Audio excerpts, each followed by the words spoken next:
It's 2 a.m. It's dark and quiet. Phones start ringing around Long Island. Conflicting reports lead to chaos. Fishing boat. It looked more like a container ship. A boat crashed into a cruise ship. Or a cargo ship. There was a freighter. People in the water. Just off the beach at Rockaway, New York, 300 Chinese nationals are about to fight for their lives. It was dark and it was an eerie sound about everything. There was voices and you couldn't see some people. And there was people everywhere. They were jumping, they were doing everything they could to get off that boat. The 150-foot freighter Golden Venture is hard aground. Panicked passengers are abandoning ship. They were on a sandbar and they were running off the sandbar. We were picking them up 3 and 4 at a time. The cold water and the beating surf are unforgiving.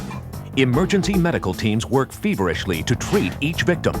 Hypothermia sets in quickly. Some of the victims suffer cardiac arrests. At that time, standard orders was not to take people off the ship, just take them out of the water. But there had to be about 150 more people on deck, and I thought, that the only way they were going to get off that deck was to hit the water. They didn't know what to do. They looked like they were trapped, and they wanted to get off. They had a little plastic garbage bag with all their worldly possessions in it. That one guy dropped it getting in the raft, and he dove back in the water after it. It takes several hours and careful coordination to safely remove all of the Chinese nationals from the vessel. The determination was made to remove the people from the water and the ship and ferry them to other boats sitting out off the breakers, and then they would take them around to the Coast Guard station.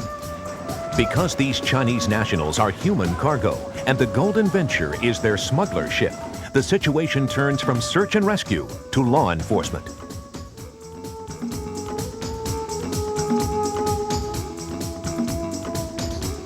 Days later, when the Golden Venture is refloated and taken to New Jersey, the Coast Guard boards the vessel and is shocked by the conditions in which these people have spent more than 114 days on their voyage to America.